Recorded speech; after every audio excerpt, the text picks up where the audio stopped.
A very good evening to everyone. Today we have a very special guest with us, Mr. Rajesh Kumar Singh. So, Mr. Rajesh Kumar Singh is an actor, director, a filmmaker, and he is also a acting coach. So, let us all welcome Mr. Rajesh Singh.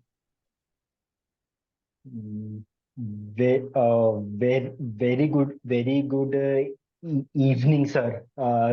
Sir कैसे हैं आप? Good evening. मैं बिल्कुल अच्छा हूँ। आप लोग कैसे हैं?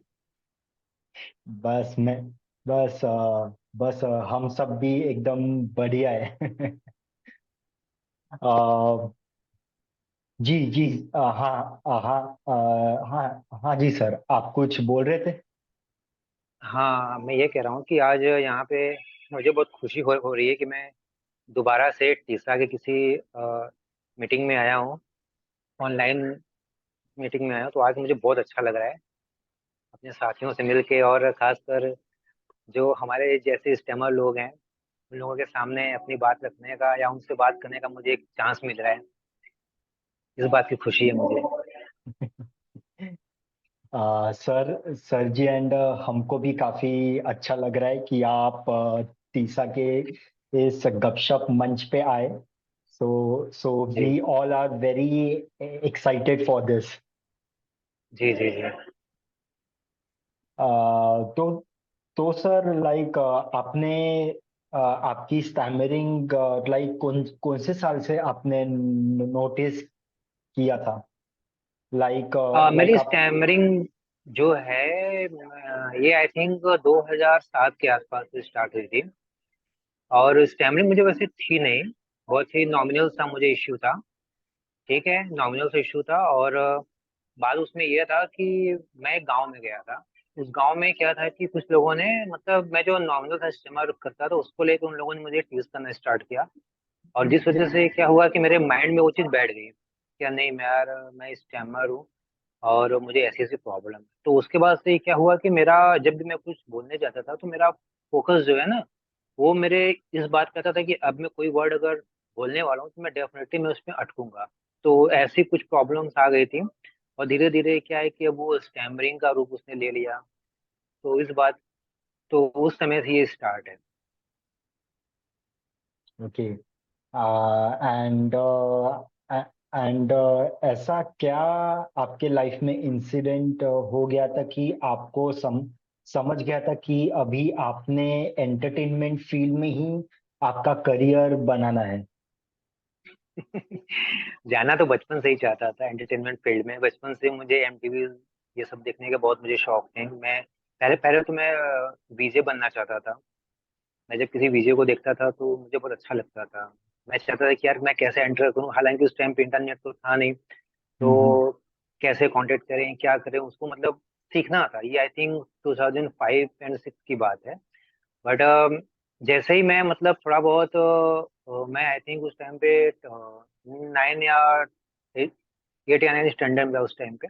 तो फिर ये था कि नहीं यार, अब अपना 12th करने के बाद फिर मैं इसके लिए ट्राई करूंगा। लेकिन 12th मेरा कंप्लीट होने से पहले ही मेरे अंदर स्टैमिना की प्रॉब्लम आ गई।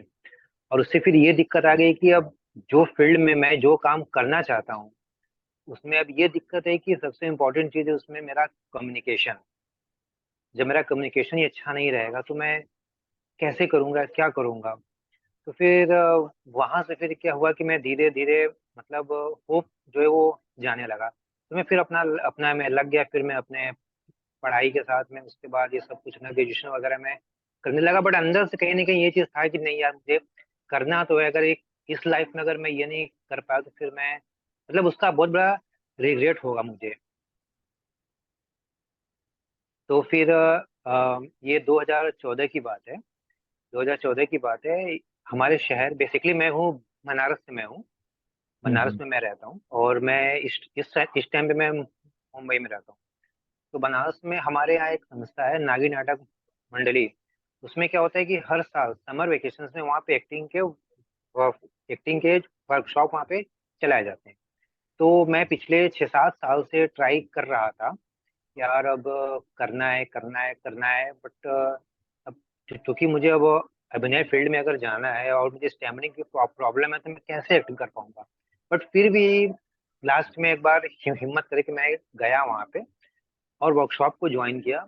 मैं जब पहली बार वहाँ पे गया इंक्वायरी करने के लिए, तो वहाँ पे मेरे सीनियर्स एक्टर्स थे, वहाँ पे मेरी मैडम थी वहाँ पे, तो मैंने उनको अपनी प्रॉब्लम बताई कि मुझे ये प्रॉब्लम है, क्या मैं इसको कंटिन्यू कर सकता हूँ। उन्होंने वहां पे उन्होंने मेरा आत्मविश्वास उन्होंने बढ़ाया कि क्यों नहीं कर सकते हो, बहुत से लोगों के साथ ये प्रॉब्लम है बट वो लोग करते हैं। और वैसे भी हम लोग एक्टिंग के माध्यम से जो भी एक्सरसाइज हम करवाते हैं वॉइस के लिए या फिर एक्सप्रेशन के लिए, तो उससे ये सारी चीजें धीरे धीरे ठीक हो जाती हैं। तो वहां से मेरा विश्वास बिल्डअप हुआ और मेरे वर्कशॉप के पहले दिन मेरा अ, तकरीबन 60-70 स्टूडेंट आए थे। तो जब इंट्रो का टाइम आता है ना, वो बड़ा टफ टाइम होता है किसी भी स्टैमर के लिए अपना इंट्रो देना। तो मैंने अपने इंट्रो में ही सबसे पहले खड़ा होकर मैंने कह दिया कि आई एम स्टैमर, मुझे ये प्रॉब्लम है बट मैं फिर भी ये करना चाहता हूँ और इस फील्ड में मैं आगे बढ़ना चाहता हूँ। फिर वहां से ये मेरा जर्नी स्टार्ट हुआ।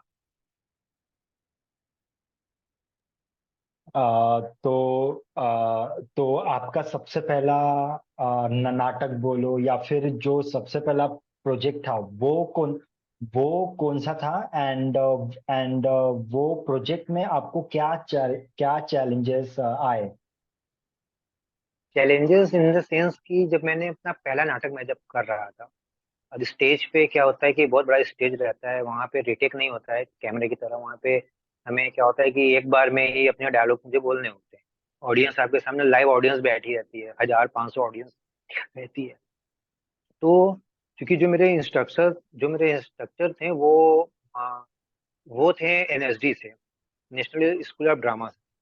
तो जब हमारा वर्कशॉप स्टार्ट हुआ, तो वो आए वहाँ पे और मैंने उनको अपनी प्रॉब्लम बताई कि सर आप जब कास्टिंग करिएगा, जब किसी को कोई रोल आप दीजिएगा, तो मेरे साथ ये प्रॉब्लम है, तो प्लीज मेरे इस प्रॉब्लम को ध्यान में रख के मुझे कोई छोटा मोटा रोल आप दे दीजिएगा जो कि मैं इजिली मैं कर सकूं। तो उस टाइम पे क्या हुआ कि सर ने मुझे कहा अच्छा ठीक है, जब कास्टिंग होगी तब देखी जाएगी। और नाटक प्ले होने के करीब 10 दिन पहले जब उन्होंने कास्टिंग किया, तो उन्होंने मुझे सूत्रधार का रोल दे दिया। सूत्रधार मतलब वो सबसे मेन रोल वो रहता है जो कि स्टार्टिंग से लेके लास्ट तक, आप पहले वो वही आता है, सारी चीजें बताता है सबको, क्या कहानी में क्या चल रहा है, आगे क्या होने वाला है, लास्ट में क्या होता है, मतलब सभी चीजें आके वही बताता है। मैंने कहा सर ये क्या, मैंने आपको बोला था कि मुझे कोई छोटा रोल दे दिए कि मैं फटाफट करके अपना निकल जाऊं। तो उन्होंने कहा कि तुमको जो दिया तुम अपना काम करो, तुमसे काम करवाना मेरा काम है, तुम बस अपने एक्ट पे ध्यान दो। तो मैं अपना काम करने लगा। तो वहां पे सर ने क्या किया था कि मेरे साथ एक बंदा और रख दिया और बोले थे कि अ, सूत्रधार उसमें दो रहेंगे, एक तो मतलब मैं रहूंगा, तो दूसरे को रखे थे कि अगर ये किसी डायलॉग पे अटक जाए तो वहां से तुम उस डायलॉग को लेके कंटिन्यू कर। तो फिर मैं अपना जब स्टार्ट किया एक्ट करना, क्योंकि उस टाइम पे मेरा माइंड बिल्कुल रिलैक्स था कि हाँ मेरे बैकअप में कोई है, तो मैं अटकूंगा अभी तो कोई ऐसी प्रॉब्लम नहीं है। तो जब मैं डायलॉग बोलने लगा तो मैं कहीं पर अटका ही नहीं, मैं अपना डायलॉग कंटिन्यू बोलने लगा। तो जब सारे ग्रुप के सामने जब ये बात हुई कि सर आपने राजेश को ऐसा रोल आपने क्यों दिया, तो सर ने बोला कि उसको स्टैमरिंग की प्रॉब्लम थी, अब देखो उसकी स्टैमरिंग दूर हो गई है। मतलब वो ये कहना चाहते थे कि देखिए हमारे स्टैमरिंग क्या है, वो हमारे माइंड के ऊपर वो डिपेंड करता है। अगर हमें पता है कि नहीं हमारे पीछे कोई बैकअप है, अगर मैं अटकूंगा तो भी कोई इशू नहीं है, तो उस टाइम पे मेरा माइंड रिलैक्स था। वही अगर सिर्फ मुझे अकेले वो रोल करना होता तो शायद मैं कई जगह पर स्टैमर करता। उसके बाद फिर मैंने कई प्ले किए, जैसे गुंडा किया, उसके बाद लड़ी नजरिया किया, उसके बाद फिर द डार्क सिटी, फिर द ग्रेट राजा मास्टर, उसके बाद ये मंत्र नाटक किया, लाहौल विला कुवत, मतलब सैकड़ों नाटक है, ध्रुव स्वामिनी है, प- पंचलाइट है, और ऐसे बहुत सारे प्ले है जो मैंने उसके बाद किया। और उसके बाद मैंने कई नाटकों में एज ए लीड रोल मैंने फिर उसमें काम किया थिएटर के साथ। एंड कभी ऐसा हो चुका है कि लाइक जैसे आपको भी पता है कि स्टैमरिंग में कुछ दिन अ, हम बराबर बात करते हैं एंड कुछ कुछ दिन स्टैमरिंग काफी ज्यादा हो जाती है। तो क्या कभी ऐसा हो गया है कि नाटक करते करते लाइक आपको बहुत ज्यादा स्टैमरिंग हो रही हो? अब ऐसा होता था रिहर्सल में, जब मैं रिहर्सल करता था नाटक का, उस टाइम पे ऐसा होता था। क्योंकि नाटक मेरा अच्छा इसलिए जाता था क्योंकि मैं ऑलरेडी रिहर्सल करके जाता था, 8 दिन 10 दिन 20 दिन मैं पूरा रिहर्सल करता था, तो वो चीज़ मेरे माइंड में बैठ जाती थी कि नहीं मैं इसको ठीक से कर लूंगा। तो मेरे साथ प्रॉब्लम ये आती थी कि जैसे कि जब मैं किसी नए डायरेक्टर के साथ पहली बार काम करता था जो मुझे नहीं जानता था, तो जब मैं पहले दिन जब रीडिंग होती थी जब, तो मैं स्टेमर करता था। तो डायरेक्टर बोलते थे, वो पहले शॉक हो जाते थे कि ये बंदा इतना स्टेमर करे, ये करेगा कैसे। और तो और हालांकि जो डायरेक्टर मेरे साथ काम कर चुके हैं वो ये जानते थे कि मैं पहले स्टेमर करता हूँ, बट मैं उनको ये कॉन्फिडेंस उनको मैं देता हूँ कि सर मुझे आप 2 दिन 4 दिन का टाइम दीजिए, मेरे जो भी डायलॉग्स है ना मैं आपको अच्छे से करके दिखाऊंगा। तो वो लोग जानते थे कि ये एंड टाइम पे कर लेगा। तो नए नए डायरेक्टर के साथ ऐसा होता था, तो कभी कभी क्या होता था कि जैसे मेरा डायलॉग्स वो लोग काट देते थे। अगर मेरा 10 लाइन का डायलॉग है तो वो उसे काट के 4 लाइन कर देते थे। उस टाइम पे मुझे बुरा लगता था कि यार ये ऐसा क्यों कर रहे, जबकि मुझे अपने पे भरोसा है कि ठीक है मैं स्टेमर हूँ, कोई दिक्कत नहीं। मैं उनसे ये भी कहता था कि सर मैं पहले से ही 10 20 प्ले में कर चुका हूँ, अब तक मैं स्टेज पे मैंने काम भी किया हुआ है। और बट फिर भी उनको मतलब ऐसा डाउट लगता है कि नहीं यार ये करेगा कि नहीं कर पाएगा, तो मेरे डायलॉग वो काट देते थे। तो फिर मैं दोबारा से उनके साथ कभी काम करता नहीं था कि जब आप मेरे पे भरोसा नहीं कर सकते तो फिर मैं आपके साथ काम करने का कोई फायदा नहीं है। तो फिर उस तरीके से मैंने किया। इवन मैं जानबूझ के ऐसे प्ले करता था या फिर ऐसे रोल लेता था जो कि मेरे लिए बहुत ही ज्यादा चैलेंजिंग रहते थे। मैंने प्ले हिंदी में किया है, मैंने प्ले उर्दू में किया है, मैंने प्ले इंग्लिश में किया है, मैंने प्ले संस्कृत में भी किया है। उसमें सारे के सारे हाँ। डायलॉग संस्कृत में होते थे। इवन जो संस्कृत वाला प्ले था वो मेरे लिए बहुत टफ प्ले था, क्योंकि नॉर्मली जब हम लोग बात करते हैं तो हम अगर किसी वर्ड पे अटक रहे हैं तो हमारे पास उस वर्ड का एक ऑप्शन रहता है कि मैं इसकी जगह, अगर मैं पानी बोलने में अटक रहा हूँ तो मैं उसकी जगह जल बोल सकता हूँ। लेकिन संस्कृत में ऐसा नहीं है। संस्कृत में आपके पास जो डायलॉग्स हैं आपको वही बोलना पड़ेगा। उसमें कोई आपके पास रास्ता नहीं रहता। तो मैंने जानबूझ के उस प्ले को लिया कि नहीं, ये इस टास्क को लिया और सक्सेसफुली वो प्ले मैंने कंप्लीट किया संस्कृत में।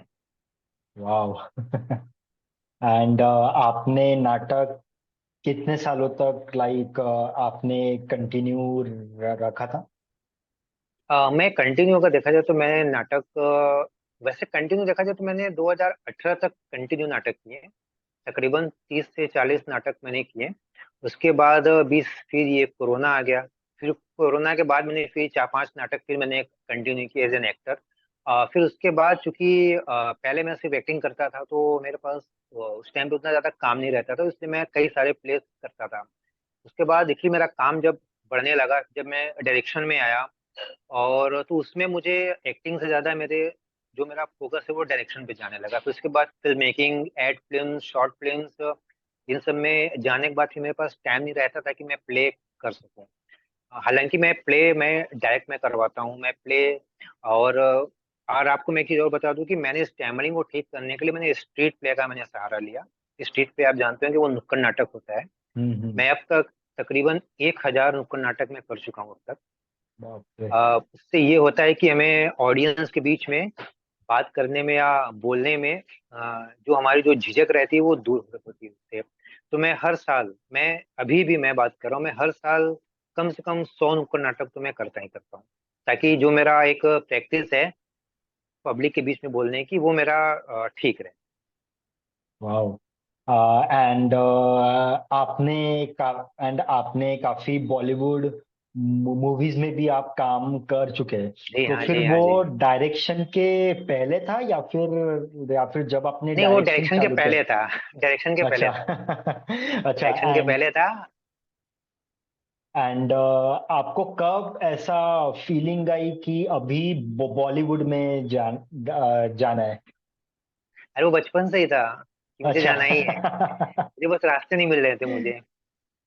अच्छा अच्छा। मैंने मैंने बहुत से लोगों से ये पूछा कि मुझे इसमें जाना है कैसे जाऊं, तो जानते हैं लोग सिर्फ लोगों का क्या होता है कि वो सिर्फ राय देते हैं, रास्ता कोई नहीं दिखाता है।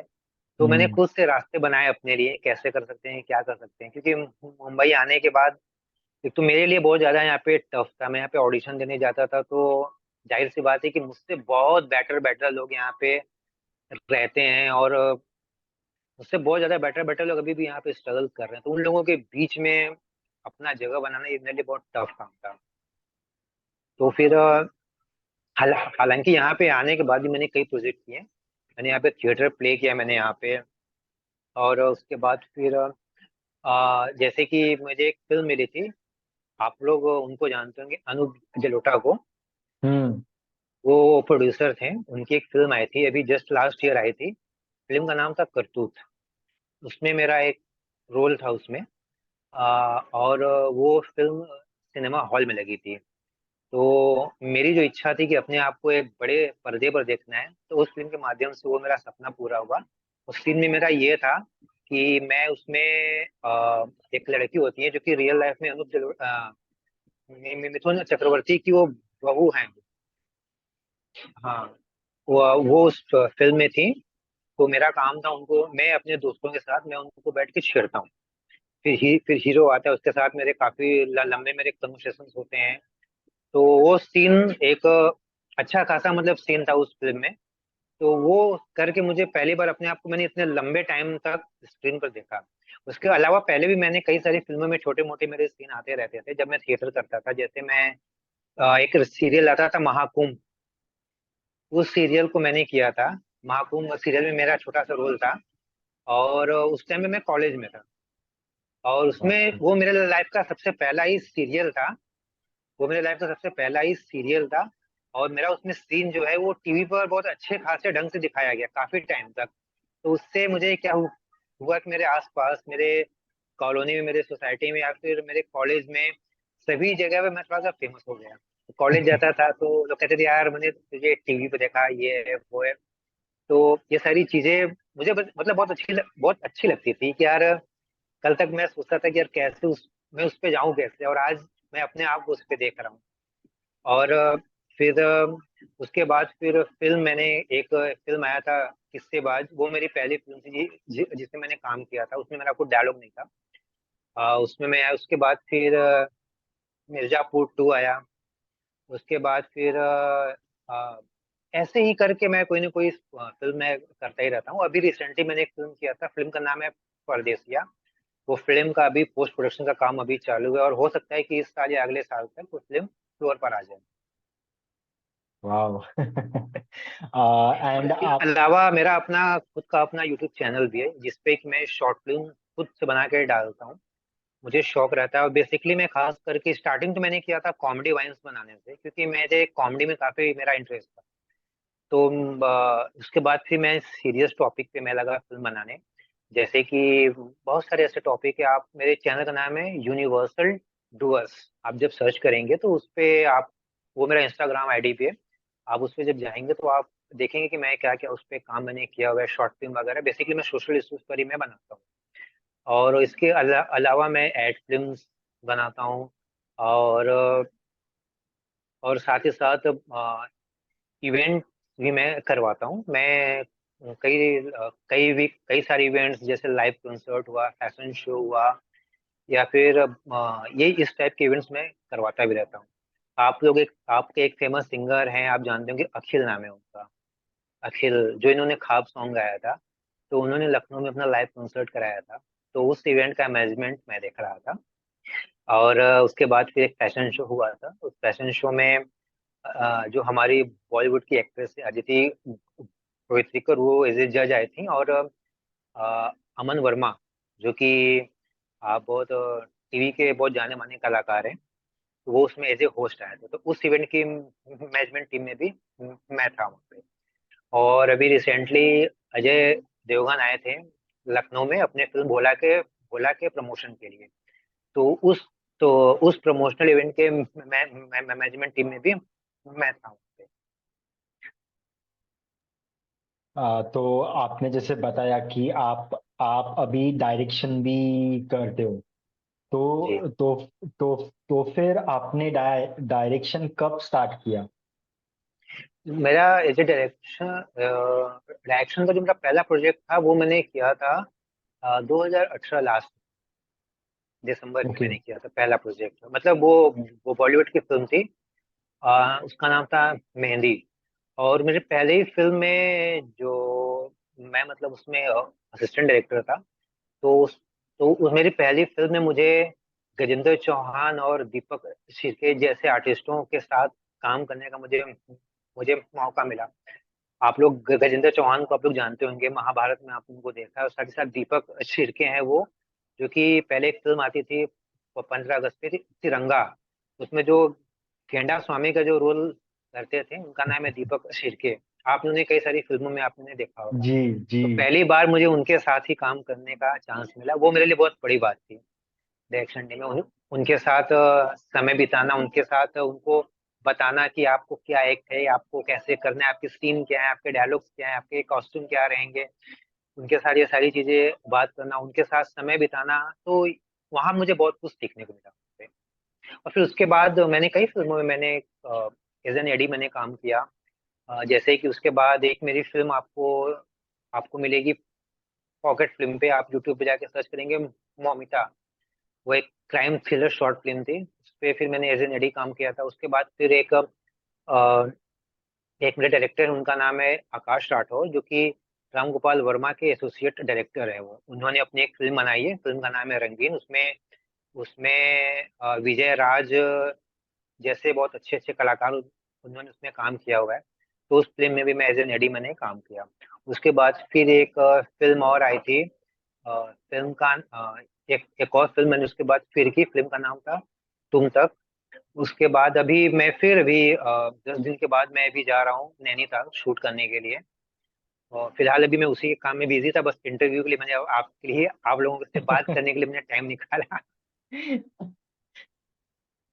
जी जी, बहुत बहुत शुक्रिया उस कि आपने नहीं टाइम नहीं, निकाला। ये मेरी खुश किस्मती है कि मैं आप लोगों से बात कर पा रहा एंड आपने वाकई में एंटरटेनमेंट इंडस्ट्री में आपने काफी टाइम बिताया है। सो आपको क्या लगता है कि एंटरटेनमेंट इंडस्ट्री में स्टैमरर्स को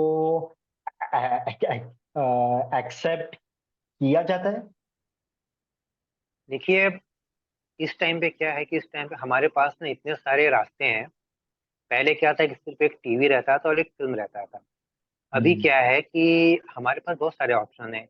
इतने सारे ओटीटी प्लेटफॉर्म्स आ गए हैं, इतने सारे चैनल आ गए हैं।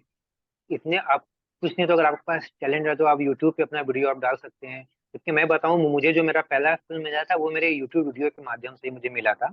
मैं ओह। उसके लिए काम करता था, तो मेरा तो मेरा काम उन्हें अच्छा लगा, तो उन्होंने फिर कांटेक्ट किया कि इस बंदे को बुलाओ। क्योंकि मैं उस पर स्टेमर नहीं करता था, तो मैंने उनको बताया भी नहीं कि सर मैं स्टेमर हूँ।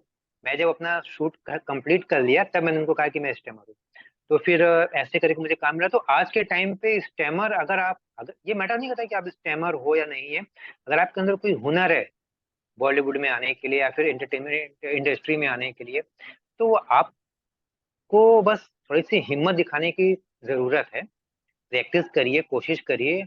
आपको अगर एक्टिंग करना है तो कोई आप एक्टिंग का वर्कशॉप अगर आप कीजिए, तो उससे आपको बहुत कुछ सीखने को मिलेगा वहाँ पे। क्योंकि जब हम बात करते हैं, हम कोई डायलॉग्स बोलते हैं, तो हमारे जैसे हमारे सभी फील्ड में कुछ ना कुछ टेक्निकल चीजें होती हैं। तो हमारी एक्टिंग में भी बहुत सारे टेक्निक्स होते हैं। हमें अपना एक्सप्रेशन कैसे चेंज करना होता है, हमें रोने टाइम पे कौन सा टेक्निक इस्तेमाल करना है, हमें सोचते टाइम पे कौन सा टेक्निक इस्तेमाल करना है, हंसते टाइम पे जब कभी कभी हम डायलॉग भूल जाते हैं उस टाइम पे हमें कौन सा टेक्निक इस्तेमाल करना है। तो बहुत सारी इसमें टेक्निकल चीजें होती हैं जो कि हमारे लिए एक्टिंग में काफी हेल्प करती जी जी। एंड बीच में लाइक बॉलीवुड हकलाने वाले लोगों पे लाइक ऐसे काफी कॉमेडी डायलॉग्स बनाता था। जैसे कि एक मूवी है जिसमें बोला गया है कि जल्दी बोल, पनवेल निकलना है। तो है। ऐसे हाँ, वक्त सलमान आपको खान का क्या डायलॉग लगता है। था? जी जी। नहीं, मुझे ये बुरा लगता था पहले कि आप अगर कोई बंदा स्टमर करता है तो आप उसके प्रॉब्लम को आप एक हंसी का रूप आप दे दे रहे हो, जबकि वो रियल लाइफ में क्या कुछ झेलता है वो कोई नहीं समझता है। जी और जबकि लेकिन अब क्या है कि अब की ऑडियंस समझदार हो रही है, तो आपके फिल्म मेकर भी समझदार हो रहे हैं। आप अभी आप बहुत सारी फिल्म ऐसे देखेंगे जिसमें बंदा स्कैमर है, बट वो फिल्म का लीड रोल कर रहा है। ठीक है, जी। जैसे बहुत सारी फिल्में आई थी, जैसे एक आई थी शाहिद कपूर की कमीने आई थी। अभी रिसेंटली लाइगर आया था। जी इवन अजब फिल्म की गजब कहानी भी आई थी, वो भी उसमें भी रणबीर कपूर स्टैमर करता था। तो क्या है कि समय के साथ साथ वो चीजें धीरे धीरे बदल रही हैं। और अब के मैंने मैंने क्या कहा कि अब की जो जो ऑडियंस है वो समझदार है। और मेरा भी आगे का कुछ प्लान है कि अब मैं स्टैमरर लोगों के ऊपर मैं कुछ फिल्म बनाना चाहता हूँ। कि उनकी लाइफ कैसी होती है, क्या होती है। हम लोग तो बस उनको देख के हंस देते हैं, बट वो अंदर से उनके अंदर क्या बीत रही होती है वो हम या आप ही समझ सकते हैं। लेकिन हमें ये चीजें, वो जो फीलिंग अंदर की आती है, वो फीलिंग हमें ऑडियंस तक भी पहुंचाने की, एटलीस्ट कोई किसी स्टेमर का मजाक ना करे। जी जी। ये शॉर्ट फिल्म के लिए वाकई में लाइक मैं तो बहुत बेसब्री से इंतजार कर रहा हूँ, क्योंकि बचपन से ही मैं सोचता था कि बाकी लोग इतने आराम से कुछ शब्द बोल लेते हैं, एंड जब मैं वो ट्राई करता हूँ तब मुझे मतलब जो एक ये भी होता है ना, इंटरनल पेन, वो भी होता था। सो डेफिनेटली होता है, डेफिनेटली होता है, बहुत सारी चीजों में होता है, सिर्फ डायलॉग्स में नहीं होता है। मैं अपने क्लास में था, अपने कॉलेज में था, बहुत सारी ऐसी चीजें हमारे सर क्वेश्चन आंसर करते थे, जब कि यार इस क्वेश्चन का आंसर क्या। इवन मुझे आंसर पता होता था, फिर भी उस टाइम पे मैं शांत रहता था कि यार सबके सामने उठ के मैं कैसे बोलूं। तो ये सारी प्रॉब्लम्स आती थी मुझे। और फिर भी मैंने उसको रिकवर किया, उसको ओवरकम किया। और आने वाले टाइम में धीरे धीरे वो चीजें ठीक होने लगी। और प्लस मैं जो बात कर रहा हूँ, मैं आप लोगों से भी एक हेल्प चाहता हूँ कि आप लोग भी, क्योंकि स्टैमर है, तो आप लोग भी अपने लाइफ की स्टोरी जो है ना मेरे साथ शेयर करें। या फिर आप लोग में से बहुत सारे ऐसे लोग हैं जो कि कुछ करना चाहते हैं, कुछ दिखाना चाहते हैं, कुछ कुछ कहना चाहते हैं, कुछ अपनी चीजें हैं जो कि पब्लिक के सामने लाना चाहते हैं। वो ऐसे नहीं है कि सब लोग आप एक्टर ही हो, कि नहीं आप मतलब सिर्फ एक एक्टर ही सारी चीजें कर सकता है।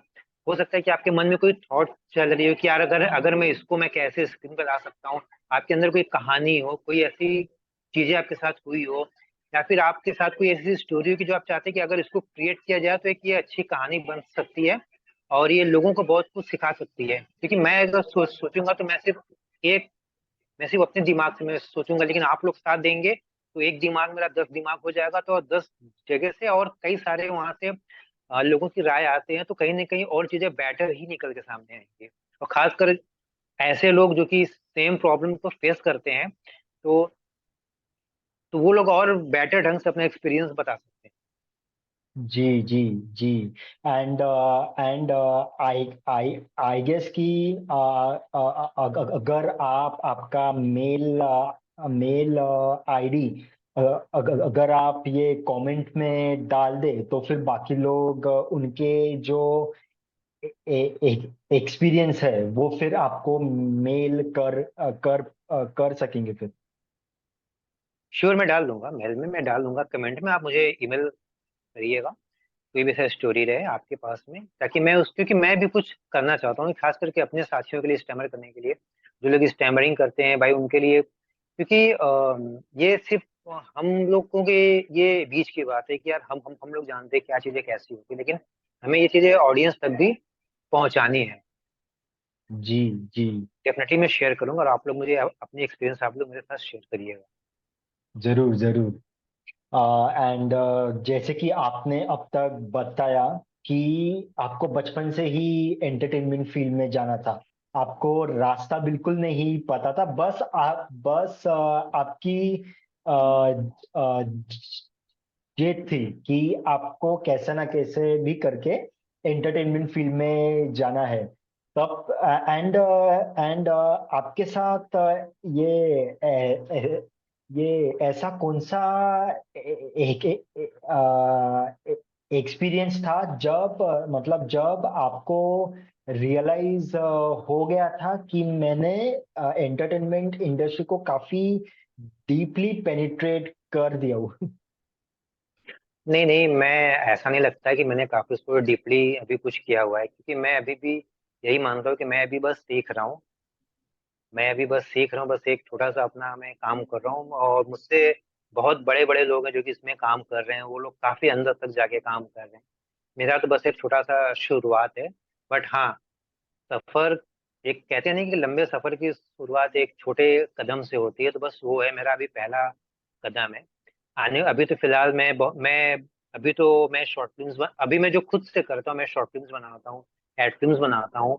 मैं कई सारे ब्रांड के लिए मैंने मैंने एड फिल्म्स बनाया है, लाइक कुकू एफएम के लिए। रियलिटी शोज आते हैं जैसे सुर सम्राट, मैंने उनके लिए मैंने एड फिल्म्स बनाए। अभी अभी 2 महीने के बाद मेरा फिर अभी एक एड फिल्म का मेरा प्रोजेक्ट है, उसके लिए मुझे, जब मैं नैनीताल से वापस आऊंगा फिल्म कंप्लीट करके, फिर मुझे एक शूट के लिए निकलना है मुझे। तो फिर मैं तो बस एक मैंने अपनी एक शुरुआत कर दी है, बट आने वाले टाइम पे एक बड़े लेवल पे मुझे करना है काम। लेकिन एक बड़े लेवल पे काम करने के लिए भी आपको एक्सपीरियंस चाहिए होता है, सीखना होता है। तो बस मैं सीख रहा हूँ और अपने काम को कर रहा हूँ। मैं तो चलता जा रहा हूँ, रास्ते अपने आप बनते जा रहे हैं। जी जरूर जरूर, जरूर टीसा के भी सभी मेंबर्स आपको बड़े स्क्रीन पे बहुत लंबे टाइम तक देखना चाहते हैं। देखिए अभी क्या है कि बड़े स्क्रीन पर आप मुझे थोड़ा कम ही देख पाएंगे, क्योंकि मैं आजकल कैमरे के सामने से ज्यादा कैमरे के पीछे आजकल मैं ज्यादा काम करता हूँ। तो क्योंकि एक्टिंग मैं ज्यादा नहीं कर रहा हूँ इस टाइम पे, क्योंकि मैं एक्चुअली मेरा काम फिल्म मेकिंग का है। मेरे ऊपर हम्म, बहुत सारी रिस्पॉन्सिबिलिटीज होती हैं।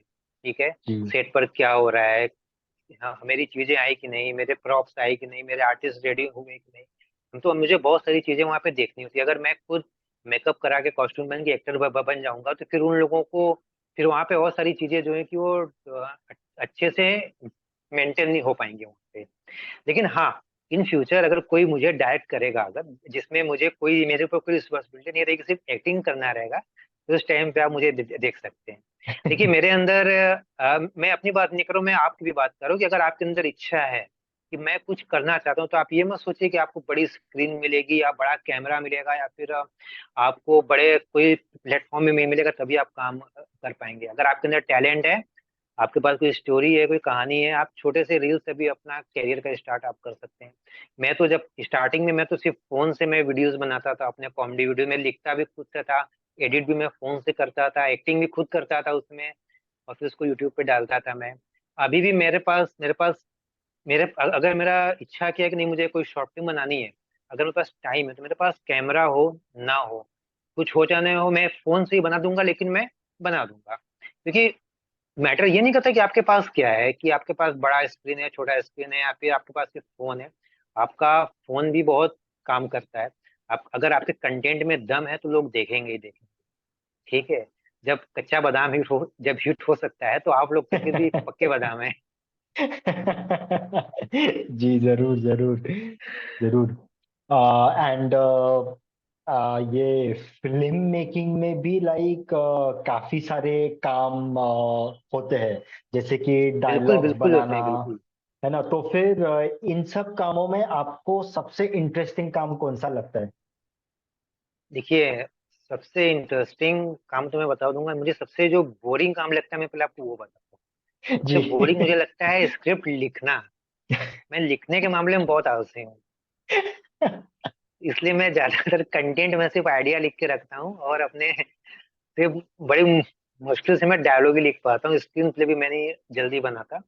मुझे लिखना बहुत वो लगता है, बहुत ही बोरिंग लगता है। और जो इंटरेस्टिंग सबसे लगता है वो लगता है डायरेक्शन करना।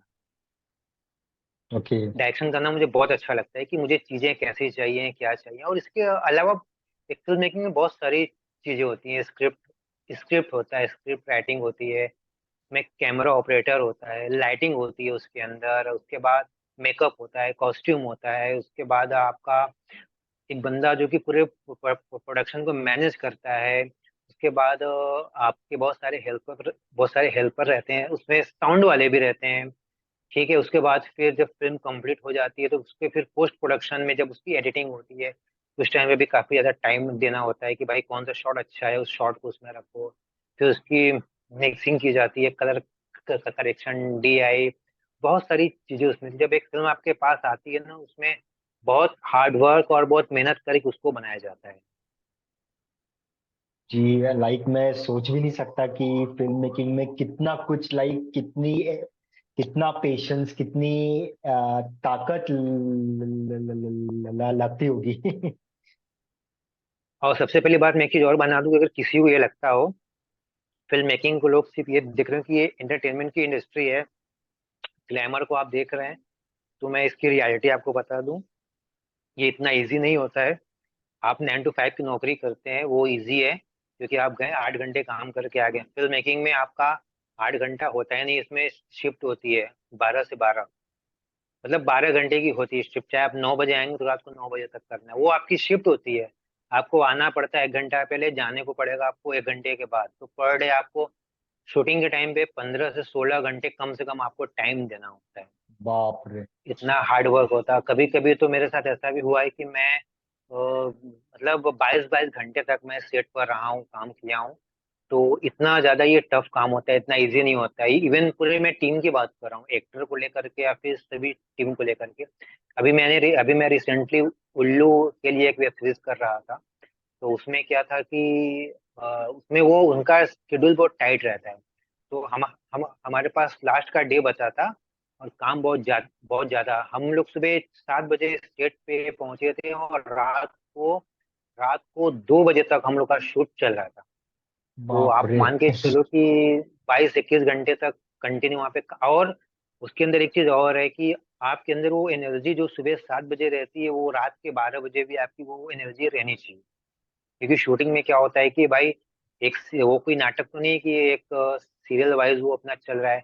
हमें कभी पता चले कि 2 महीने बाद का सीन मैं अभी शूट कर रहा हूँ, फिर अभी का सीन मैं कल शूट करूंगा। तो हमें उस सीन के हिसाब से, अगर फॉर एग्जाम्पल कि मैं अभी आपके सामने बैठा हूँ, अभी मेरे अंदर फुल फुल एनर्जी में अच्छे से बात कर रहा हूँ, अभी फिर 8 घंटे बाद मुझे फिर से इसी शॉट को कंटिन्यू अगर करना है, तो मैं कितना भी थका रहूं, मेरे मुझे ये सेम एनर्जी उस टाइम पे बना के रखनी पड़ेगी। उसी हिसाब से आपके सामने डायलॉग बोलने पड़ेंगे, वरना मतलब ऐसा नहीं होता है कि मैं अभी आपके सामने बैठा हूँ तो मैं अभी आपसे कह रहा हूँ तो साथियों आपके साथ मुझे बात करके बहुत अच्छा लग रहा है, और जब मैं 8 घंटे के बाद आऊँ तो मैं कहूँ तो साथियों आपके साथ बात करके मुझे बहुत अच्छा लग रहा है। तो वो कंटिन्यूटी ब्रेक हो जाती है। जी तो हमें इन सभी चीजों पे भी बहुत ध्यान देना होता है। खास करके डायलॉग्स में भी ये चीजें होनी चाहिए, जैसे कि जो हमारा पिच है, वो अगर मैं अभी आपसे इस स्पीच पे बात कर रहा हूँ, तो ऐसा नहीं कि मैं 8 घंटे के बाद फिर मैं इस स्पीच पे आपसे बात करने लगूँ कि आपको मेरी बातें समझ में नहीं। तो हमें ये इन सभी चीजों पे मुझे मतलब बहुत सारी चीजें होती है जो कि आप करने के साथ साथ, एक्सपीरियंस के साथ आप सीखते हैं। जी जी। एंड आपने जैसे बताया कि लाइक लाइक ये वाकई में काफी हार्ड वर्क डालना होता है। एंड आपने काफी बॉलीवुड एक्टर्स के साथ में काम भी कर हाँ हाँ कर हाँ। चुके हैं आप। जी एंड बिल्कुल। एंड जब हम पर्दे पे देखते हैं, हमें बॉलीवुड की सिर्फ चकाचौंध ही दिखती है। बट मैं आपसे जानना चाहता हूँ कि बॉलीवुड की रियलिटी क्या है। बॉलीवुड की रियलिटी ये है कि बॉलीवुड भले जितना इजी देखने में लगता है उतना इजी वो है नहीं। बॉलीवुड में आपको अगर एंटर करना है, खासकर ये, तो आजकल जैसे आजकल ट्रेंड चल चुका है रील्स का। जब से ये टिकटॉक वगैरह आया है, लोग क्या कर रहे हैं कि नहीं भाई रील्स से अगर वो फेमस हो जा रहे हैं तो भाई नहीं मैं अब एक एक्ट्रेस हूँ या फिर एक्टर हूँ। ठीक है, मैं मानता हूँ कि रील्स की वजह से आपको फेम मिल जाती है, बहुत सारे लोग रील्स की वजह से ही फेमस भी हुए हैं। बट मैं यही कहना चाहूंगा कि अगर आप किसी भी फील्ड में आना चाहते हैं बॉलीवुड में, चाहे वो एक्टिंग का डिपार्टमेंट हो, चाहे डायरेक्शन का हो, चाहे प्रोडक्शन का, लाइटिंग का, एडिटिंग का, कैमरे का, चाहे कोई सा भी डिपार्टमेंट हो, मैं यही चाहूंगा कि आप पहले सीख कर आए। इवन खासकर एक्टिंग में लोगों को लगता है कि मैंने अच्छी बॉडी बना ली, मैं देखने में गुड लुकिंग हूँ, कुछ डायलॉग में अच्छे से बोल लेता हूँ, तो फिर किसी ने आपको कहा कि यार तू तो यार एक्टर है यार, तू यहाँ क्या कर रहा है, जा तू तू बॉम्बे जा ना, तो बंदा अगले दिन सुबह का टिकट करा के बॉम्बे निकल जाता है। तो ऐसा ना करें। आप लोग पहले किसी चीज को सीखें, अपना बेस पहले आप स्ट्रॉन्ग करें। ठीक है, क्योंकि मैं आपको थोड़ा सा एग्जांपल देता हूँ। आप ये देखिए कि जो भी आज के टाइम पे लोग फेमस होते हैं, कुछ टाइम के बाद उनकी फेम दूर हो जाती है, क्योंकि आप फेमस हो रहे हो। फेमस होने का मतलब ये नहीं कि आप टैलेंटेड हो। ठीक हम्म, है, आप जिस चीज, आप जो चीज दिखा के फेमस हो रहे हो उस चीज से आप ज्यादा दिन तक आप चल नहीं पाओगे। लेकिन आप देखो कि जो बंदे थिएटर आर्टिस्ट होते हैं, चाहे वो नसीर जी हो, चाहे पंकज त्रिपाठी जी हो, या फिर नवाज जी हो, और बहुत सारे ऐसे एक्टर हैं, अनुपम खेर हो, ये लोग आज से इंडस्ट्री में नहीं है, जब हम लोग पैदा अपने हुए थे तब से ये लोग इस इंडस्ट्री में काम कर रहे हैं और आज भी अच्छे से काम कर रहे हैं। आप इनकी फिल्में उठा के देखिए, आपको लगेगा नहीं कि ये लोग एक्टिंग कर रहे हैं फिल्म में, क्योंकि इनका बेस स्ट्रांग है। इन लोगों ने उस चीज को सीखने में वो अपना टाइम दिया है। सोने में वो कहते हैं ना कि जब सोना जब तपता है तब उसमें निखार आता है, तो इसमें वो चीज है। तो आप जितना सीख के आप पाओगे ना, खासकर बॉलीवुड में एंट्री करना इतना इजी नहीं होता है, बहुत टफ आज के टाइम पे है। लेकिन आपके अंदर अगर टैलेंट है, अगर सही इंसान ने अगर आपको देख लिया, तो फिर आपको आगे बढ़ने से भी कोई नहीं रोक सकता। क्योंकि आज के सामने आज के टाइम पे आपके सामने रास्ते काफी सारे हैं। तो मैं यही कहूंगा कि आप सीख कर आइए, आप एक्टिंग के वर्कशॉप कीजिए, आप एक्टिंग के कहीं क्लासेस होते हैं तो उसको ज्वाइन करिए अपने शहर में ही। क्योंकि बॉम्बे में सबसे पहली बात आना एक मिडिल क्लास फैमिली वालों के लिए बहुत ज्यादा टफ है, क्योंकि यहाँ पे आपके लिए रहना खाना सबसे पहला टास्क आपका यही यहाँ पे रहता है। ठीक है, यहाँ पे रूम के रेंट बहुत ज्यादा होते हैं, यहाँ पे खाने पीने की चीजें बहुत महंगी होती है, तो ये खर्चीला जगह है। तो यहाँ पे अगर आप आओगे फिर सोचोगे कि मैं पार्ट टाइम जॉब करूँ फिर साथ में एक्टिंग करूँ, तो ना ही आप अच्छे से जॉब पे फोकस कर पाओगे, ना ही आप अपने एक्टिंग पे फोकस कर पाओगे। तो आप अपने शहर में जहाँ पे आप रह रहे हैं कोई ना कोई प्ले वगैरह आप करिए, अपने एक्टिंग स्किल को आप सुधारिए। बहुत सारी ऐसी प्रैक्टिस होती है जो कि आप घर पे भी कर सकते हैं। जैसे आप स्लो रीडिंग आप कीजिए, डायलॉग्स को बोलने की कोशिश करिए, नॉरस जो होते हैं आप उसकी प्रैक्टिस कीजिए अपने घर पे। इन सभी चीजों का प्रैक्टिस करके आप बहुत सारी चीजें आपको सीखने को मिलेंगी। जी थैंक यू, बट ये मतलब थैंक यू ये सब बताने के लिए। एंड सबसे मेन बात तो आपने ये भी बताया कि एक्टिंग की एक्टिंग करियर में शुरुआत कैसे कर कर करते हैं। एंड वही मेरा अगला सवाल भी था। हाँ हाँ, एंड आपने जब एक्टिंग स्टार्ट किया था तब आपके लाइक ये आपने क्या क्या स्ट्रगल फेस किए, लाइक आप थोड़ा शॉर्ट में बता सकते हैं? हाँ, पहले सबसे पहली बात तो घर से मैंने बहुत सारी गालियां सुनी, जो कि भाई जाहिर सी बात है किसी के घर वाले इस फील्ड में आने के लिए सपोर्ट नहीं करते हैं। और दूसरी चीज क्या है कि अब जाहिर सी बात है अगर मैं किसी फील्ड में जाता हूँ तो अपने बहुत सारे कंपटीटर होते हैं। ठीक है, आप किसी भी फील्ड में जाइए तो बंदा ये कैसे करेगा क्या करेगा ये है, वो है। प्लस बहुत सारी चीजें ऐसी भी थी कि लोग आपके साथ काम तो कर रहे थे, बट वो उनको ये पता था कि इस बंदे के अंदर किसी चीज को करने का पोटेंशियल है, मगर वो क्या करते थे कि वो जानबूझ के आपको बहुत डोमिनेट करते थे ताकि आप आगे ना बढ़ पाओ या फिर उनसे आगे ना निकल पाओ। तो मैं यही कहूंगा कि इसका एक बहुत सारी प्रॉब्लम आती है। सबसे पहली बात तो आपको घर से आएगी प्रॉब्लम, दूसरी चीज आपको बोलने में दिक्कत होगी, आपके टीचर्स जो रहेंगे या फिर आपके जो डायरेक्टर रहेंगे अगर वो समझदार है तो अच्छी बात है, वरना वहां भी आपको टीज किया जाएगा डायलॉग्स को लेकर के। हालांकि ऐसा कम ही होता है, क्योंकि आज तक मेरी स्टैमरिंग को लेकर मुझे किसी ने कुछ कहा नहीं है। इवन एक चीज और मैं बता दूं कि एनएसडी आप लोग जानते होंगे, national school of drama India का सबसे बड़ा एक्टिंग इंस्टीट्यूट है। एक बार उसके एक स्टूडेंट मतलब एक उसके एलुमनी थे जो कि एक्टिंग का वर्कशॉप ले रहे थे, जो कि बनारस के ही थे। तो उन्होंने अपने वर्कशॉप के दौरान उन्होंने क्लास बच्चों का ले रहे थे, उस टाइम उन्होंने ने मेरा नाम वहां पे लिया था। ये एक हमारे बीच में एक लड़का है जो कि बहुत स्टैमरिंग करता है, उसमें शायद उसमें भी किसी बच्चे को शायद ऐसी प्रॉब्लम रही होगी। तो उन्होंने कहा था कि हम हमारे बीच में भी एक स्टूडेंट है जो कि मेरे साथ काम कर चुके हैं, उनके साथ ये प्रॉब्लम था कि वो बोलने में नॉर्मली तो हकलाते थे, मगर जब वो एक्टिंग करते थे तो वो उनके अंदर स्टैमरिंग की प्रॉब्लम नहीं आती थी। तो कहीं ना कहीं अगर अगर एनएसडी वाले मेरा नाम ले रहे हैं किसी वर्कशॉप में, तो मेरे लिए वो अपने आप में एक बहुत बड़ी बात है वो। बाकी यही यही सारी स्ट्रगल होती है, बट सबसे बड़ा स्ट्रगल होता है आपका माइंड। आप पहले उस चीज को निकाले, नहीं मुझे ये करना है, क्योंकि इसमें आपको कोई सपोर्ट नहीं करेगा, ना घर वाले करेंगे ना बाहर करेंगे। और इसमें सबसे बड़ी प्रॉब्लम ये है, स्टार्टिंग के 2-4 साल तक तो आपके पास कोई पैसा भी नहीं आएगा। अब तो बात आ भी तो रहा है, पहले तो आता भी नहीं था। आपको एक नाटक का रिहर्सल करने के लिए आपको एक महीने तक, 20 दिन तक आपको रिहर्सल पे जाना होता है, अपना काम नाम छोड़ के। कुछ ना आपको मिलता है ना, लेकिन हाँ, वो चीजें आपको सिखाती हैं डिसिप्लिन। आपके अंदर वो चीजें लाती हैं कि कैसे किसी काम को करते हैं। हम लोग जब थिएटर करते थे तो एक मिनट का मेरा सीन था, उसके लिए मैं 1 महीने तक कंटिन्यू नाटक पे जाता था। वो तो बहुत कम था। बाप रे। जो मैंने संस्कृत में नाटक किया था, उस नाटक में मेरा छोटा सा रोल था। उस रोल को करने के लिए मैं कंटिन्यू 3 महीने तक बाप मैं रे। रिहर्सल पे जाता था, कंटिन्यू 3 महीने तक, उस छोटे से सीन को करने के लिए। तो ये सारी चीजें ना हमें तैयार करती हैं कि हमारे अंदर पेशेंस कैसे आएगा और हम कैसे डेडिकेशन से अपना काम कर पाएंगे। लेकिन जो आजकल की जो जनरेशन है रील वाली ना, वो इन सब चीजों को समझ नहीं पाएगी। उनका ये है, अभी काम किया, अभी रील बनाया, मेरा शाम तक कितने व्यूज आए। तो ये उनके लिए ये मैटर करता है। तो मैं यही चाहूंगा कि आप लोग, ठीक है, रील्स बनाना कोई गलत गलत बात नहीं है, आप लोग बनाइए, लेकिन अगर आप चाहते हैं इसमें आगे बढ़ना, क्योंकि इसमें ऐसा नहीं कि आप एक्टिंग सीख के आ गए और सीधा आगे आप निकल गए, नहीं, इसमें बहुत सारी चीजें होती हैं, पॉलिटिक्स होती है इसमें बहुत सारी। कहीं पर आप टैलेंटेड होने के बावजूद भी आपको लिया नहीं जाता है। या फिर मैं आपको बताऊं एक अपना किस्सा, मैं अपने एक बार मैं जब बॉम्बे में था, तो एक ऑडिशन चल रहा था।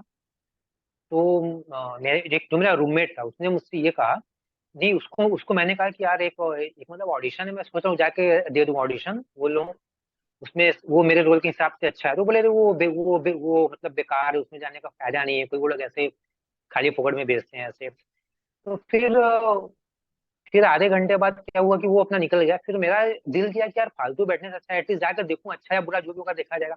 जब मैं पहुंचा वहां पे ऑडिशन देने के लिए ना, तो देखा वो बंदा खुद ही वहां पे लाइन में लगा हुआ है ऑडिशन देने के लिए। तो यहाँ भी ये सारी चीजें होती हैं। तो आप अपनी दिल की सुने। कोई देखिए, आज के टाइम पे कोई भी आपको ये नहीं जज कर सकता कि आप क्या हैं, आप क्या कर सकते हैं, क्या नहीं कर सकते हैं। आज से 5 साल पहले मैं जिन लोगों से कहता था कि कोई भी एक नाटक में कुछ छोटा मोटा रोल रहेगा तो मुझे बताइएगा, मैं वो रोल करूंगा।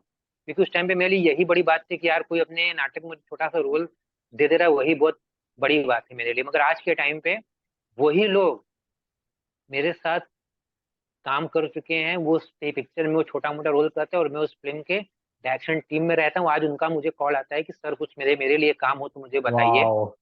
तो ये मेरे लिए बहुत अच्छी बात है कि क्योंकि मैंने, अगर मैं उनकी बात सुनता तो कभी आगे नहीं आ पाता। मैं अपने से आगे बढ़ा, मेहनत किया खुद से, मेरे भी ऊपर किसी का हाथ नहीं था, सिर्फ भगवान का हाथ था। और जिन लोगों के साथ मैंने काम किया उनका सपोर्ट था, बाकी मेरा कोई गॉड फादर इसमें नहीं है। इसी शायद इसीलिए मैं थोड़ा सा लेट हूँ बट अभी भी प्रयास जारी है मेरा।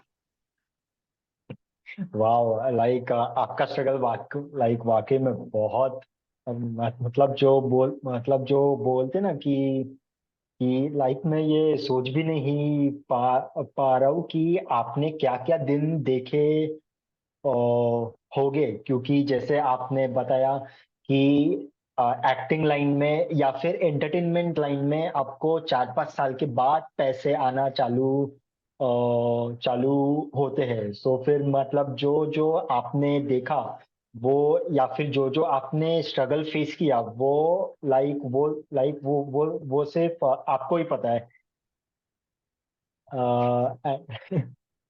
स्ट्रगल ही हमें स्ट्रांग बनाती है। जी, जी, जी। एंड एक और मैं इम्पोर्टेंट बात सीखा, वो है माइंडसेट।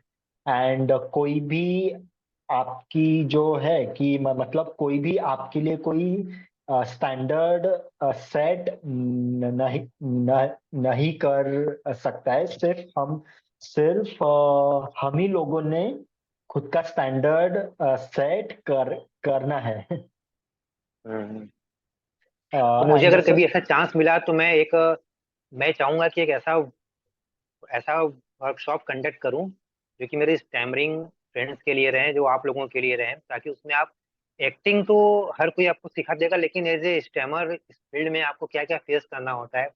और क्योंकि असली तो स्ट्रगल आपका बॉम्बे आने के बाद स्टार्ट होता है, जब आपके जेब में पैसे नहीं होते हैं ना, तो असली कहानी उसके बाद स्टार्ट होती है। क्योंकि मैंने काफी लोगों के साथ में काम किया हुआ है, चाहे वो पंकज त्रिपाठी जी हो, देवेंद्र शर्मा हो, या फिर आपके अभी रिसेंटली उर्फी जावेद को आप लोग जानते होंगे, भी उनके साथ जी, मेरा काम हुआ।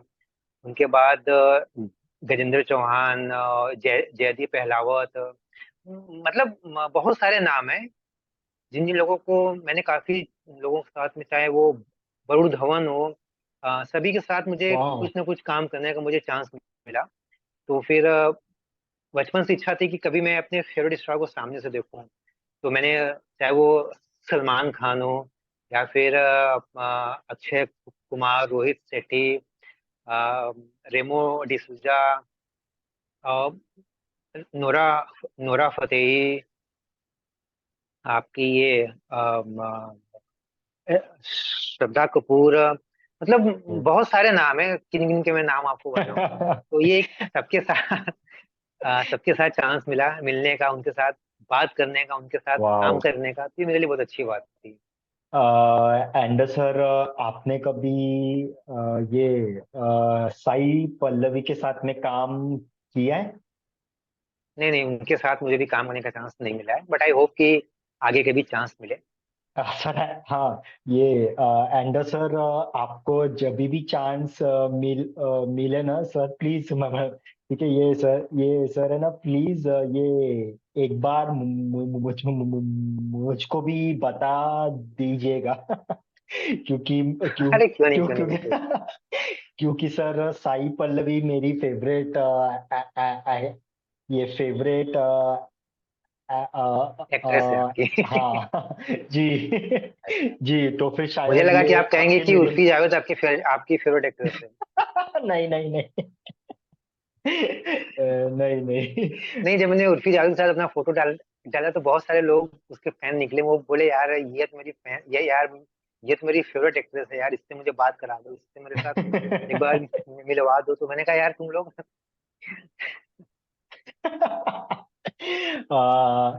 या एंड सर, हमारे ऑडियंस को भी आपसे कुछ सवाल पूछने हैं। बिल्कुल तो बिल्कुल बिल्कुल। जी, जी, तो फिर सबसे पहला सवाल है आ, आ, आ, आ, आदर्श जी से।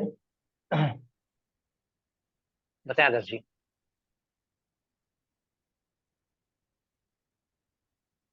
अ, आदर्श जी, आप बात कर सकते हैं।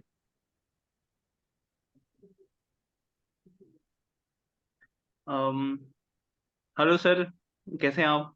हेलो। बस अच्छे हैं। जी। और सर लाइक जैसा कि मतलब आज हमें ये मौका मिल रहा है कि कोई एक ऐसा इंसान जो कि खुद उस माहौल में रहकर उन बहुत सारे स्ट्रगल को देखकर आज उस मुकाम पे और आपको अभी आगे बढ़ना है। तो सर लाइक जैसा आप अभी एक बात कह रहे थे कि मतलब आपने ये चीज बहुत लेट से शुरू करी और आप इसमें थोड़ा लेट हैं। तो मैं थोड़ा इसमें डेप्थ में जाना चाहूंगा कि सर लाइक क्या मतलब कोई मतलब एक फिक्स टाइम होना चाहिए कि मतलब कोई अगर है ऐसा और वो अगर अपने करियर जो भी फील्ड हो, नॉट ओनली एक्टिंग, कोई भी फील्ड हो उसका, जो भी उसका मतलब अपना करियर का डोमेन हो, वो मतलब अगर वो उस चीज में थोड़ा देर है, या जैसे सर मैं अपनी बात कर रहा हूँ तो मैं अभी जॉब्स वगैरह की प्रिपरेशन कर रहा हूँ, मैं इंटरव्यूज भी दे रहा हूँ, मैं अपने अप स्किलिंग पे भी काम कर रहा हूँ। तो सर जैसे मतलब आपने कहा कि आप थोड़ा लेट थे क्योंकि आपने बताया कि आपके इस ट्रैवलिंग की वजह से और भी बहुत सारे फैक्ट्स आपने बताए जिसकी वजह से आपको ऐसा लगा कि आप थोड़े से लेट हैं। तो सर क्या इस चीज का मतलब कोई ज्यादा फर्क पड़ता है कि आप कोई नहीं चीज नहीं, इफेक्ट नहीं पड़ता पहले है। बन रहे हैं या देर से बन रहा है? जी नहीं, जी। इफेक्ट ऐसी कोई बात नहीं। अभी जैसे देखा जाए तो अभी, अब जैसे कि बहुत सारे ऐसे एक्टर्स हैं जो कि, आपको मैं बताता हूँ, देखिए फिल्म लाइन का एक खासियत होता है कि इसमें इंसान कभी रिटायर नहीं होता। ठीक है। और मैं आपको बता दूं कि अभी एक फिल्म आई थी अजय अजय देवगन की, रेड।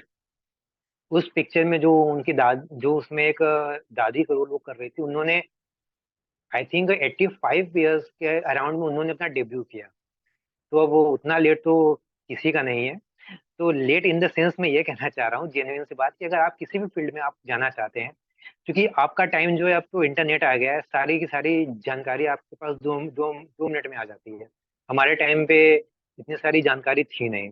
मतलब इंटरनेट था, बट हम लोग उतने अवेयर नहीं थे, क्योंकि हम लोग छोटे शहर में रहने वाले थे। हमें इतना इंटरनेट का रिचार्ज ही नहीं हम लोग उतना करा पाते थे। तो जब जियो आया उसके बाद हम लोग थोड़ा सा इंटरनेट पे आना स्टार्ट किया। तो फिर मैं यही कहूंगा कि अगर आप किसी भी फील्ड में जाना चाहते हो तो आई थिंक 12th के बाद आपको उसके लिए तैयारी शुरू कर देनी चाहिए।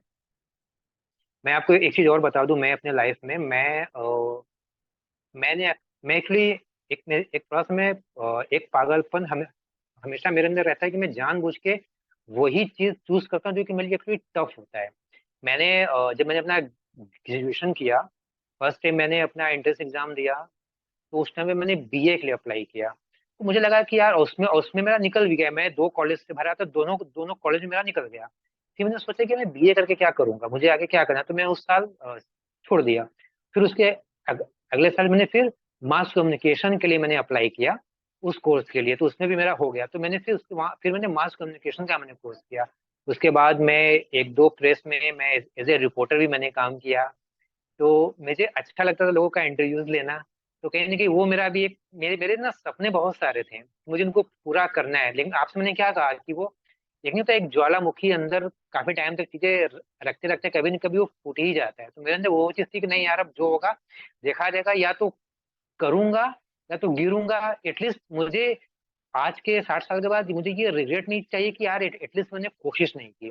तो मैंने वो कोशिश किया, और धीरे धीरे मैं ये नहीं कहता कि मैं बहुत बड़ा स्टार हूँ, बट एटलीस्ट अपने काम में मैं अपने काम को करते जा रहा हूँ। और सबसे बड़ी बात ये है कि मेरा किसी के साथ कंपटीशन कंपटीशन नहीं है, मेरा अपने साथ कंपटीशन है कि मैं लास्ट ईयर जो किया इस ईयर मैंने उससे बेटर किया, और अगले साल इससे भी बेटर करूंगा। तो मुझे इस बात की खुशी है कि मैं एटलीस्ट अपने पैशन की चीज में कर रहा हूँ, और पैसे भी मैं उसी से कमा रहा हूँ। तो मेरे लिए ये खुशी की बात है। तो मेरा ये थैंक आपके क्वेश्चन का आंसर ये है कि आप इंटर के बाद जो भी चीज आप करना चाहते हैं उससे रिलेटेड लोगों से मिले, और उस माहौल में अगर आप रहेंगे तो आप आगे ज्यादा आप बढ़ पाएंगे, ठीक है। और खास सबसे बड़ी चीज है, पॉजिटिव रहना बहुत इंपॉर्टेंट है। पॉजिटिव लोगों के बीच में जो लोग हमेशा नकारात्मक बातें करते हो उनसे आप दूर रहें, तो आप करियर में हमेशा आगे बढ़ेंगे। You sir. एंड एंड हमारा अगला सवाल है फ्रॉम हरून रशीद जी, रशीद जी से। जी हाँ हरुण जी बताएं। सर, मैं आपको बहुत विश करता हूँ कि आप अपने कैरियर में काफी आगे जा चुके हैं। तो मेरा आपसे क्वेश्चन ये धन्यवाद। है कि आपने अपने कैरियर में अपनी कम्युनिकेशन पर किस तरह से काम किया, और आप हम लोगों को क्या क्या मशवरा देंगे कि हम अपने कैरियर में या अपनी लाइफ में इस डेफिशिएंसी को दूर करके अपनी कम्युनिकेशन स्किल्स को किस तरह से इम्प्रूव कर सकते हैं। हरुण जी, अभी आपसे मैंने बात किया और आपकी एक चीज मुझे बहुत अच्छी लगी। सबसे पहली बात जो मैं कहने वाला था उस चीज को आप करते भी हैं, उस प्रैक्टिस को आप अभी भी आप कर रहे हैं।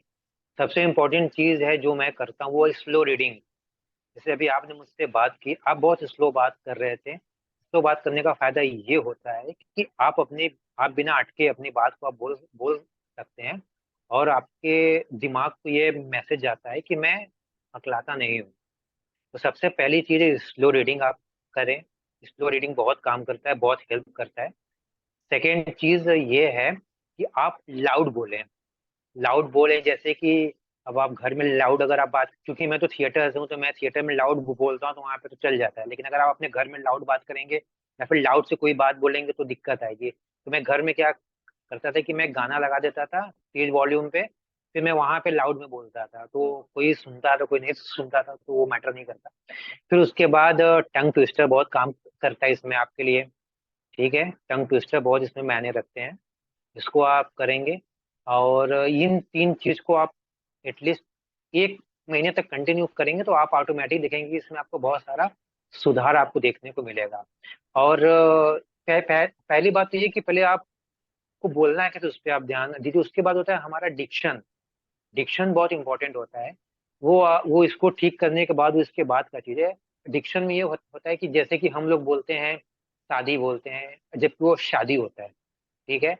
जबकि हम लोग बोलते हैं कि ये बहुत सारी ऐसी चीजें, जैसे हम लोग राज बोलते हैं, तो राज और राज दोनों में बहुत अंतर होता है। हम्म, नुक्ता कहाँ पे लगाना है, क्या नहीं लगाना। तो एक किसी भी इंसान का ना, एक चूंकि आप उर्दू के बारे में आपको अच्छी खासी जानकारी होगी, तो आप नुक्ता के बारे में आप अच्छे से जानते भी होंगे, क्योंकि वो हमारी भी खराब थी। मगर जब हम लोग ने उर्दू वाला नाटक किया था, तो वहां पे हमें इस चीजों को बहुत ही बारीकी से मुझे सीखने का मौका मिला।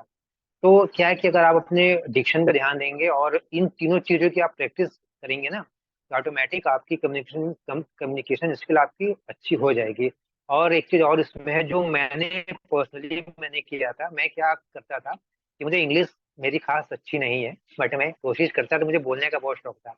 इंग्लिश बोलने में बहुत स्टैमर करता था, तो उस टाइम पे क्या करता था, मैं कॉल सेंटर में कॉल लगाता था और उनके साथ स्टैमर करते हुए मैं इंग्लिश में बात करता था, क्योंकि मैं जानता था कि ये मेरा फोन काटेंगे नहीं, और मैं जो भी कहूंगा इन्हें मेरी बात सुननी पड़ेगी।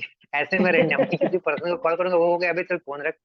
तो आप तो आपको जो लैंग्वेज, आप मेरे ख्याल से आप हिंदी, इंग्लिश, उर्दू तीनों में अगर आप इन चीजों की प्रैक्टिस करेंगे ना, तो आपके, क्योंकि हम नॉर्मल लाइफ में सिर्फ हिंदी नहीं बोलते, हम अपने शब्दों में इंग्लिश, उर्दू और हिंदी तीनों को मिला के बोलते हैं। तो इससे क्या होता है कि हमारा तीनों वर्ड जो हम बात करते हैं वो हमारा सुधर जाएगा।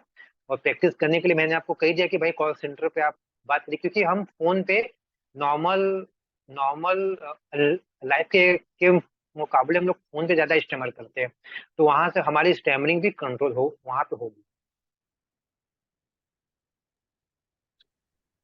thank you very much, sir. And sir, once again, thank you very much कि आपने आपका समय इस पॉडकास्ट के लिए दिया। एंड ये पॉडकास्ट खत्म करने से पहले आप 2 मिनट के लिए कोई भी जो भी आपके लिए एक लाइफ चेंजिंग एडवाइस और सजेशन, या फिर आप जिस भी एक आइडियोलॉजी में मानते हो, जिस आइडियोलॉजी ने आपको इन सारे स्ट्रगल से जूझने का ये हौसला दिया, तो फिर क्या आप वो 2 मिनट में हमारे ऑडियंस के साथ में शेयर कर सकते हैं? बिल्कुल। हमें कोई भी काम करने के लिए सबसे पहले इम्पोर्टेंट है हमारा माइंड सेट। हम आज के 5 साल बाद जो चीजें बनना चाहते हैं, हमें वो चीज अभी सोच लेनी कि मैं ऑलरेडी वो चीज बन चुका हूँ, हमें वो चीज मानना पड़ेगा। अगर मैं 5 साल के बाद अपने आप को एक डायरेक्टर के रूप में देखता हूँ, तो मैं वो चीज अब हूँ, मैं ऑलरेडी अपने आप को मैं मान चुका हूँ, तो अब हमें उसके लिए तैयारी करनी है। और सबसे इम्पोर्टेंट चीज है कि हमें आगे बढ़ने के लिए हमें अपनी स्किल पे ज्यादा फोकस करना है, कि हम काम करने वाले हैं, उसमें हमें कौन कौन सी स्किल की रिक्वायरमेंट होगी, तो हमें उन स्किल को सीखना पड़ेगा। ठीक है, भले आपको वो काम करो ना करो, बट उस चीज की जानकारी आपको रहनी चाहिए। और आप अपने अंदर भरोसा रखिए कि नहीं, मैं ये चीज कर सकता हूँ। आप एक चीज आप मान के चलो, इस दुनिया में कोई भी इंसान परफेक्ट नहीं है। ठीक है। आप कुछ लोग बोलने में अटकते हैं, कुछ लोगों के साथ अलग प्रॉब्लम रहती है, तो हर इंसान के अंदर कोई ना कोई प्रॉब्लम रहती है। तो आप गलतियां करें, गलती करने से आप ना घबराएं, क्योंकि गलतियां इंसानों से ही होती हैं। तो गलती करके आप सीखिए, दोबारा से वो गलती आप मत कीजिए। तो बस अपने ऊपर विश्वास रखिए और अपना एक टारगेट बना लीजिए कि मुझे ये करना है, और लाइफ में एक बार आपका जो सपना है उसको पूरा करने का एक बार आप प्रयास करिए। हार जाएंगे, वो अच्छी बात है, मगर उस चीज को ना करने का रिग्रेट आपके मन में कभी ना रहे। ठीक है। आप एटलीस्ट एक बार वो चीजें ट्राई करो कि नहीं, वो चीजें आपको करनी है। तो वही, आपको कम से कम ऐसा ना लगे कि यार मैंने ट्राई नहीं किया। तो अपने पैशन को कभी आप छोड़ो मत, अपने पैशन को हमेशा आप जिंदा रखो। और अगर आपने किस्मत साथ दिया, अगर आपका पैशन, अगर आपका कैरियर अगर बनता है, तो फिर उससे उससे बड़ी बात फिर क्या रहेगी। Thank thank you very much sir. And I really hope कि आपने भी ये पॉडकास्ट उतना ही इंजॉय किया जितना मैंने। मुझे बहुत अच्छा लगा आप लोगों के साथ मिल के, आप लोगों के साथ बात करके, और आप जैसे लोगों के अंदर जो क्यूरियोसिटी है कि ये चीजें कैसी होती हैं, क्या होती हैं, आप लोगों को बहुत बहुत सारी ऐसी चीजें हैं जो कि आप लोगों को पहली बार शायद मालूम भी हुई। तो मुझे खुशी की कम से कम आपके माध्यम से मैं लोगों इतने सारे लोगों को मैं ये बात मैं कह सका। अभी मैं चाहता तो ये पॉसिबल था नहीं कि मैं एक एक करके मैं सबको कॉल करूँ या सबको बातें करूँ, लेकिन आपके माध्यम से आपका ये जो पॉडकास्ट है, इस गपशप के माध्यम से कम मैंने अपनी बात आप लोगों के सामने रखी। और मुझे खुशी इस बात की कि मुझे अपने दिल की बात जो कि मैं अपने स्टेमर भाइयों के साथ ये बात शेयर करना चाहता था, मैं आप लोगों के साथ इस बात को मैंने शेयर किया। तो थैंक यू आपका इस पॉडकास्ट में मुझे शामिल करने के लिए, मुझे इसका एक हिस्सा बनाने के लिए। एंड सर, अगर आपको थैंक यू बोलना ही है, देन दी फिर तो आपको मतलब पूरे तीसा के टीम को ही टीसा थैंक यू बोलना के पूरे चाहिए। टीम को धन्यवाद। मैं तो भाई देखो, मैं टीसा को मैं 2012 से जानता हूँ। तो जाहिर सी बात है, मेरे टीसा के जितने भी साथी हैं, मेरे पूरे टीसा को मेरी ओर से ढेर सारी शुभकामनाएं। और सबसे बड़ी बात यह है कि टीसा ऐसी चीज है जो कि आज स्टेमर लोगों के लिए कोई ऐसा एनजीओ नहीं है, कोई ऐसा काम नहीं करता, लेकिन टीसा ऐसा है कि जो कि स्टेमर लोगों के बारे में सोचता है। तो टीसा के बारे में के लिए अगर मैं कुछ तारीफ करूं तो उसके लिए मैं बहुत छोटा हूँ। ठीक है, तो टीसा अपने आप में एक बहुत बड़ी चीज है। क्योंकि आप जैसे और हमारे जैसे लोग ना, जब स्टैमर करते हैं और घर में एक कोने कोने में बैठ के जब एक टेंशन में रहते हैं कि यार मैं अपनी बात कहूँ तो किससे कहूँ, लेकिन टीसा ने हमें एक ऐसा मंच दिया जहाँ पे कि आज पूरे इंडिया से लोग एक दूसरे को देख रहे हैं, एक दूसरे से लोग बातें कर रहे हैं। तो इससे बड़ी बात फिर क्या हो सकती है। तो मेरी ढेर सारी शुभकामनाएं टीसा को हैं कि टीसा जैसे ग्रोथ कर रही है आगे भी वैसे ग्रोथ करे। अभी केबीसी में भी मैंने देखा था कि एक टीसा का एक मेंबर आया था वहाँ पे, जहाँ पे कि उसने टीसा का नाम लिया था। उसके उसके जी। बाद से भी मतलब टीसा जो है वो बहुत अच्छा काम कर रही है। और कहीं ना कहीं अगर मेरे अंदर भी आत्मविश्वास आया है तो उसमें टीसा का भी बहुत बड़ा हाथ है।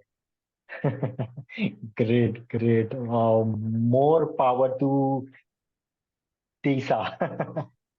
बिल्कुल बिल्कुल बिल्कुल। और मैं अपने पूरे टीसा के साथियों को और आपको पूरे गपशप के टीम को, जो लोग आज ज्वाइन थे, जो लोग आज मेरे साथ अपना समय बिताएं, उन सभी लोगों को मैं ढेर सारा प्यार, ढेर सारा और ढेर सारा मैं उन्हें अ, उनको मैं ये कहना चाहूंगा कि आप लोग हमेशा लाइफ में आगे बढ़ें और सक्सेसफुल हो। बस मैं यही चाहता हूँ। और एटलीस्ट अपने पैशन को आप लोग जरूर से फॉलो करें। आप जो भी काम करो बस ईमानदारी से अपना काम करें। आपका कोई भी काम हो, चाहे वो छोटा काम बड़ा काम, कोई काम छोटा बड़ा नहीं होता है। आप अपने काम के साथ अगर आप ईमानदार रहेंगे तो आपका काम आपको वो हर चीज देगा जो आप अपने लाइफ में पाना चाहते हैं। मैंने जी अपने सर। इस छोटे से काम से ही मैंने बहुत सारी चीजों को मैंने सीखा। कहने को तो मैं भी सिर्फ एक छोटा सा एक्टर था, लेकिन मैंने वहां से बहुत सारी चीजें सीखी, फिल्म मेकिंग सीखी, डायरेक्शन करना सीखा। मैंने वहां से मैंने वर्कशॉप लिया बहुत सारे, मतलब आज बहुत सारे काम कर रहा हूँ। तो मैंने शु- शुरुआत एक बहुत छोटे से चीज से किया था। तो कोई चीज छोटा नहीं होता है।